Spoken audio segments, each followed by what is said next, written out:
હાલો તો હવે quiz number 5 બરાબર. ક્વિઝ નંબર 5 ની શરૂઆત આજે કરવાની. કોને સાચા જવાબ આપ્યા છે?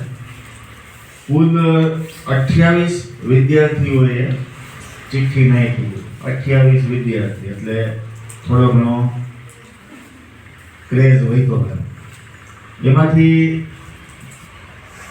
સાચા જવાબ આપ્યા હોય 5 એવા 11 વિદ્યાર્થી છે કે જેણે 5 સાચા જવાબ આપ્યા.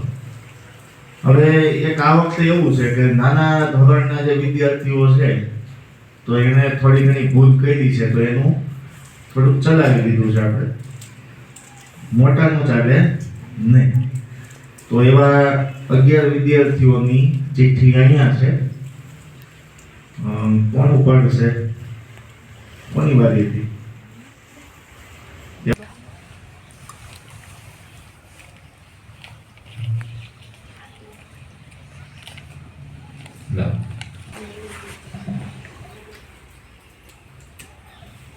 સોલંકી યુવરાજ, ધોરણ 6.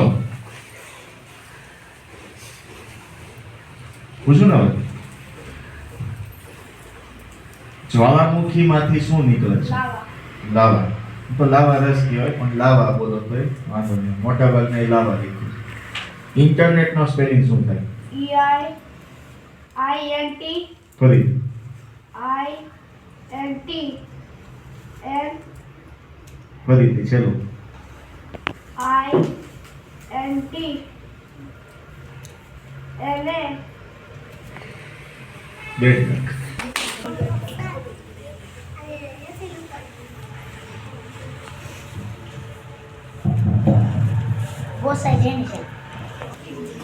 લાવા અહીંયા ચિઠ્ઠી તો જ્વાળામુખીમાંથી શું નીકળે છે?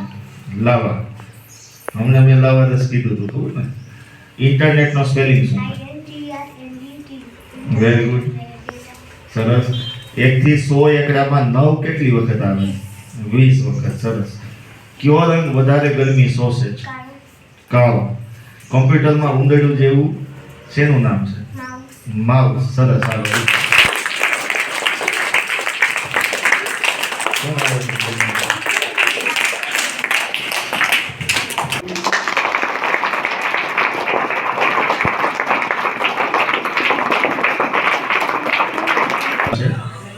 ક્વિઝ નંબર 6 ના જે પ્રશ્નો છે ને એના માટે પ્રશ્નો અહીંયા બોલું છું, સાંભળી લેજો. વિડીયોમાં આવી જાય ને તો કદાચ તમારે વાંચીને એ ખ્યાલ આવી જાય, તમારે અહીંથી લખવાય ન પડે, વિડીયો જોઈ લો તો. પહેલો પ્રશ્ન છે કે ગ્રામ પંચાયતના વહીવટદારને શું કહેવાય? ગ્રામ પંચાયતમાં જે વહીવટ કરે ને એને શું કહેવાય? સમજો, વહીવટદાર. એજ્યુકેશનનો સ્પેલિંગ લખવાનો. એજ્યુકેશનનો સ્પેલિંગ શું થાય? ગુણાકાર માટે તટસ્થ સંખ્યા કઈ છે? વરાળ એન્જિનની શોધ કોણે કરી હતી? અને કીબોર્ડની અંદર ફંક્શન કી કેટલી હોય છે? આ 5 પ્રશ્નો છે ક્વિઝ નંબર 6 ના. તો બેસ્ટ ઓફ લક.